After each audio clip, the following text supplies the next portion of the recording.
नमस्कार, स्वागत है आपका न्यूज बाइस्कोप में। इस वक्त की अहम खबर के साथ मैं हूं आसिया। बिहार में विधानसभा का चुनाव होना है और विधानसभा चुनाव को लेकर बिहार में हलचल बढ़ी हुई है। इन सब के बीच एक नाम पर पिछले कई दिनों से चर्चा हो रही है, वो है भोजपुरी स्टार पवन सिंह का नाम। पवन सिंह ने आज उपेंद्र कुशवाहा से मुलाकात की है, उनके साथ विनोद तावड़े भी थे। तो तब से ही कयास लगाए जा रहे थे कि क्या पवन सिंह की घर वापसी हो रही है, क्या जो तमाम गिले शिकवे थे वो दूर हो जाएंगे। दरअसल दिल्ली में पवन सिंह और उपेंद्र कुशवाहा की मुलाकात हुई है। पवन सिंह ने एनडीए में री एंट्री के चलते ही reality show rise and fall छोड़ दिया। आपको बता दें कि ये शो में पवन सिंह थे, लेकिन फिलहाल जो बिहार की राजनीतिक सिनेरियो है उसकी वजह से पवन सिंह ने ये रियलिटी शो छोड़ा है और उपेंद्र कुशवाहा से मुलाकात करने विनोद तावड़े के साथ पहुंच गए। और यहीं पर से पूरी मुलाकात की पटकथा ये तैयार हुई है।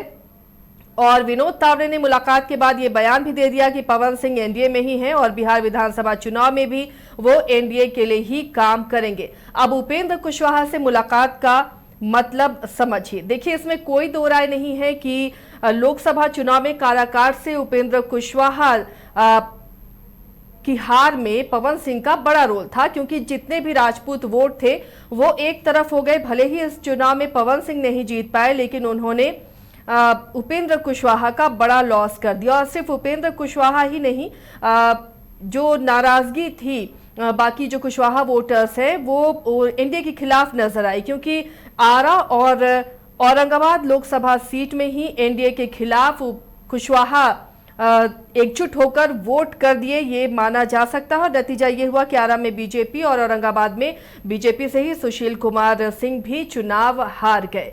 तो अब इस डैमेज को इस विधानसभा चुनाव में कंट्रोल करने के लिए, मैनेज करने के लिए फिर से पवन सिंह की एनडीए में री एंट्री हुई है। हमारे साथ बिहार संपादक एसके राजीव जुड़े हुए हैं, उनका रुख करते हैं। राजीव जी, अब पवन सिंह की री एंट्री एनडीए में इसे किस रूप में देख रहे हैं, कितना फायदा होता हुआ नजर आ रहा है?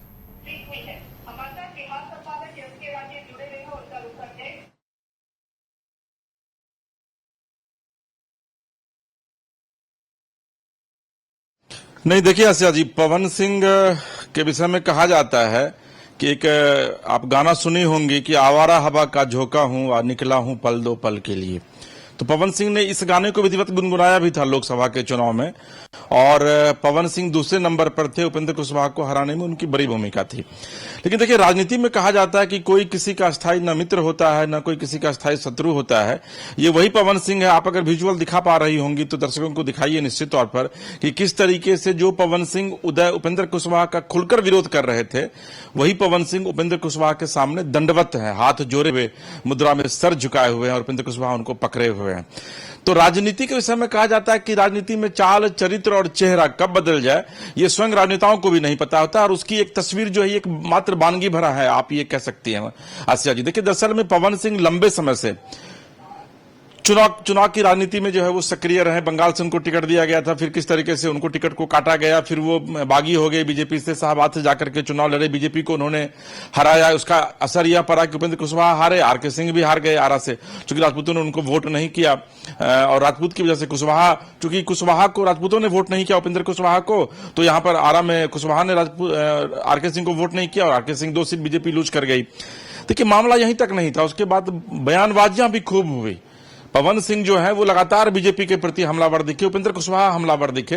लेकिन देखिए कि यही पवन सिंह अपने शो को छोड़ करके और आज जो है वो उपेंद्र कुशवाहा के पास गए हैं दिल्ली में, और जाकर के पूरी तरीके से दंडवत हो गए हैं, और साथ में विनोद तावड़े हैं जो बिहार के प्रभारी हैं।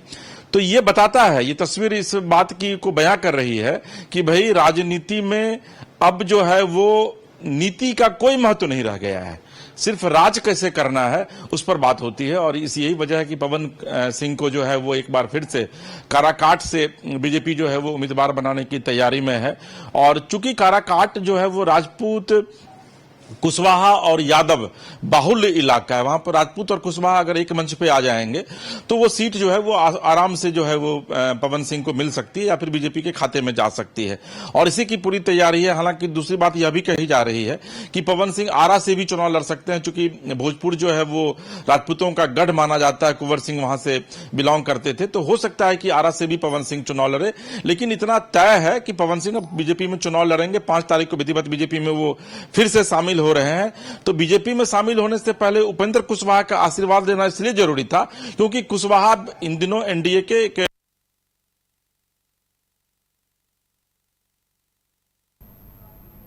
चलिए राजीव जी से संपर्क टूटा है, कोशिश करेंगे दोबारा संपर्क हो। तब तक आपको विनोद तावड़े का वो बयान सुनाते हैं इस मुलाकात के बाद जो उन्होंने दिया है।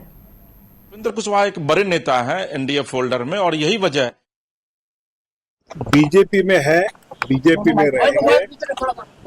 आदरणीय उपेंद्र कुशवाहा जी ने उनको शुभकामनाएं आशीर्वाद दिया है और आने वाले चुनाव में एनडीए के लिए पवन जी सक्रियता से काम करेंगे बीजेपी के कार्यकर्ता के नाते। पवन जी बीजेपी में है, बीजेपी में रहेंगे।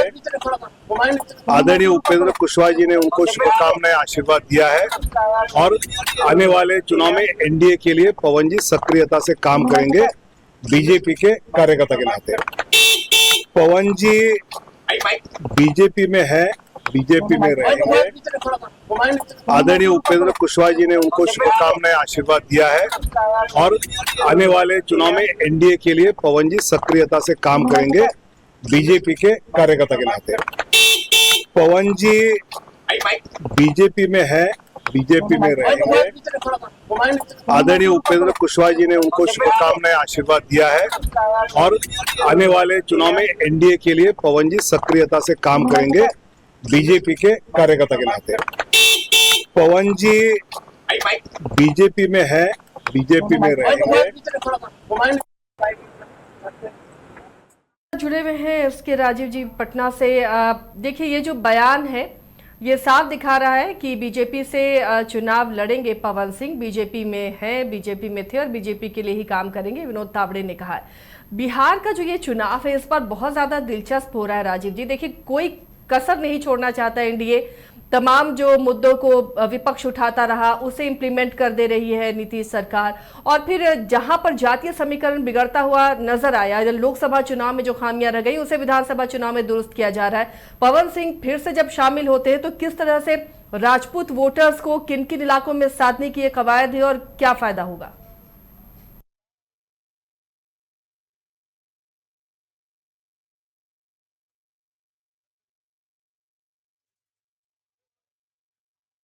सर जी, पूरे बिहार की अगर आप बात करेंगे तो पूरे बिहार में राजपूत वोटर जो ये नया जो अभी सर्वे बिहार सरकार ने करवाया था उसमें 4.3 यानी कि लगभग 4.5% के करीब जो है वो राजपूतों की आबादी है। तो निश्चित तौर पर सवर्ण कम्युनिटी में अगर आप देखेंगे तो राजपूतों की अच्छी खासी आबादी है। तो पवन सिंह के विषय में यह आप कहेंगे कि पवन सिंह राजपूतों के सर्वमान्य नेता है, तो पवन सिंह राजपूत की कहीं से भी सर्वमान्य नेता नहीं है।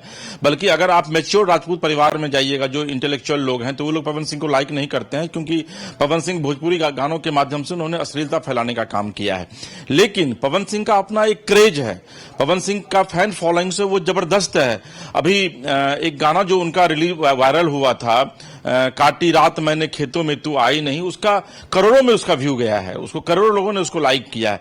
तो पवन सिंह का क्रेज है, लेकिन पवन सिंह का क्रेज जो है वो शाहाबाद और मगध के इलाकों में ज्यादा है। अगर आप उत्तरी दक्षिणी बिहार की अगर आप बात करेंगे तो उस इलाके पवन सिंह का उतना क्रेज नहीं है, उतनी फैन फॉलोइंग नहीं है, क्योंकि पवन सिंह बेसिकली भोजपुरी सिंगर हैं, भोजपुरी गायक हैं, भोजपुरी अभिनेता हैं। तो भोजपुर और जो कंसर इलाका है, उत्तर प्रदेश का जो कुछ वोटिंग इलाका है, उन इलाकों में इनकी जबरदस्त पवन सिंह का जबरदस्त क्रेज है और उसका लाभ जो है वो बीजेपी को मिल सकता है। और ऐसे भी आप देख लीजिए बीजेपी के अगर आप पिछले कुछ दिनों के इतिहास को उल्टाकर देखेंगे, वाजपेयी जी के बाद के इतिहास को, तो भोजपुरी कई नेता हैं जो बीजेपी में है आज की तारीख में। रवि किशन गोरखपुर से सांसद हैं, मनोज तिवारी दिल्ली से सांसद हैं, निरहुआ जो है वो इस बार चुनाव हार गए।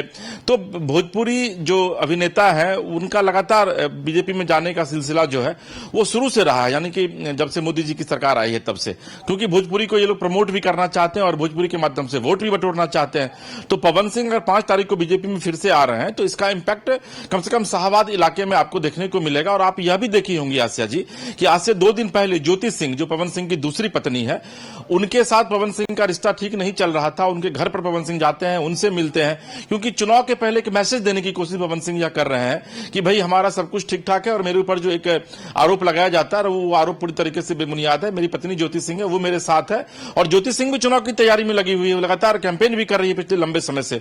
तो पवन सिंह के आने के बाद बीजेपी को इसका कितना फायदा मिलेगा ये तो कहना बड़ा मुश्किल है, लेकिन इतना तय है कि उपेंद्र कुशवाहा जैसे बड़े नेता पवन सिंह को अब माफ करके फिर से एनडीए में बीजेपी जो है वो वापस उनको ला रही है। और उसके पीछे का सीधा मकसद है कि शाहबाद, जो कि इस बार 2024 के लोकसभा चुनाव में जहां एनडीए को करारी शिकस्त का सामना करना पड़ा था, वहां पर पवन सिंह के आने के बाद एनडीए के खाते में कुछ सीट जो है वो निश्चित तौर पर बढ़े।